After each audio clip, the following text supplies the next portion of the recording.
করতে পারেন নাই।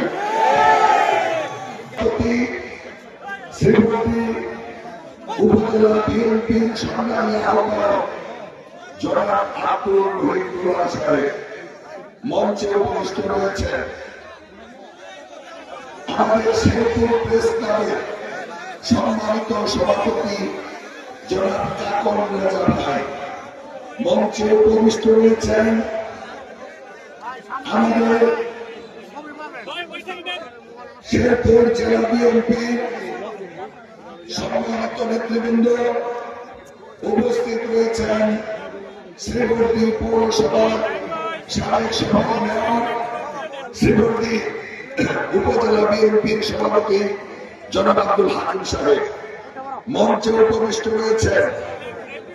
10 ইউনিয়নের এই শ্রীবর্দী উপজেলা 10টা ইউনিয়নের সম্মানিত চেয়ারম্যান মহোদয়গণ এবং এই চেয়ারম্যানদের সম্মানিত প্রধান ইউনিয়নের সম্মানিত চেয়ারম্যান জনাব অ্যাডভোকেট আব্দুল রউফ ভাই মঞ্চে উপবিষ্ট রয়েছেন। শেরপুর জেলার বিভিন্ন পর্যায়ে সম্মানিত নেতৃবৃন্দ মঞ্চে উপবিষ্ট রয়েছেন। আমাদের শেরপুর জেলার 5টি উপজেলা এবং 4টি পৌরসভা, বিভিন্ন উপজেলা বিএনপি, পৌর বিএনপি, অঙ্গ সংগঠনের নেতৃবৃন্দ মঞ্চে উপবিষ্ট রয়েছেন। শ্রীবর্দী উপজেলার বিভিন্ন পর্যায়ে সম্মানিত ব্যবসায়িক সমিতি সভাপতি, সাধারণ সম্পাদক মঞ্চে উপবিষ্ট রয়েছেন। আজকের এই জনসভায় সম্মানিত অতিথিবৃন্দ, আমার সম্মুখে উপস্থিত সম্মানিত প্রিন্ট মিডিয়া, ইলেকট্রনিক মিডিয়ার সম্মানিত সাংবাদিক বন্ধুরা এবং আমার সম্মুখে, পাশে এবং পিছনে উপস্থিত এই 10টি ইউনিয়ন এবং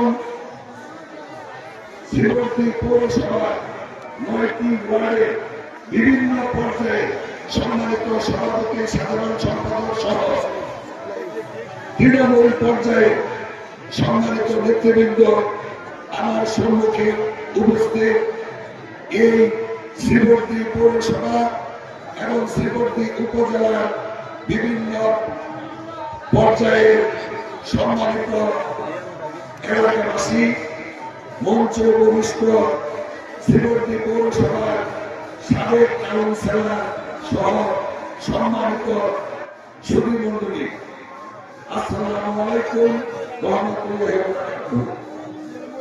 আজকে আমি বক্তব্যের পূর্বে আমি ধন্যবাদ জানাই, কৃতজ্ঞতা প্রকাশ করি এই শ্রীবর্দী উপজেলার 10টি ইউনিয়ন থেকে এবং শ্রীবর্দী পৌরসভার 9টি ওয়ার্ড থেকে যে সমস্ত সম্মানিত ভোটার ভাইয়েরা, মুরব্বীরা, বিভিন্ন শ্রেণী পেশার মানুষ যারা কষ্ট করে মিছিল সহকারে আজকের এই 9 তারিখের নির্বাচনী জনসভায় অংশগ্রহণ করেছেন, তাদেরকে আমার ব্যক্তিগত পক্ষ থেকে জানাই আন্তরিক অভিনন্দন এবং ধন্যবাদ।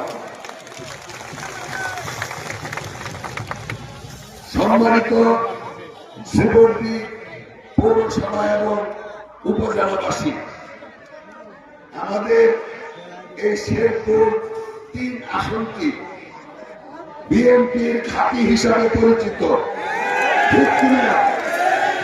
এই আসনটি বিএনপির ঘাঁটি। এই বাংলাদেশে যতবার সুষ্ঠু নির্বাচন হয়েছে, যতবার এই আসনের মানুষ সুষ্ঠুভাবে ভোট দেওয়ার সুযোগ পেয়েছেন, ততবারই এই আসন বিএনপি বিজয় অর্জন করেছে। সেই জন্য বিগত 17 বছর এই আসনে সমস্ত দলীয় নেতা কর্মী শুভাকাঙ্ক্ষী বিএনপির ভোটাররা বারবার কারাবরণ করেছেন, মামলার আসামি হয়েছেন, রিমান্ড খেটেছেন, নির্যাতিত হয়েছেন, বাড়িতে ঘুমাইতে পারেন।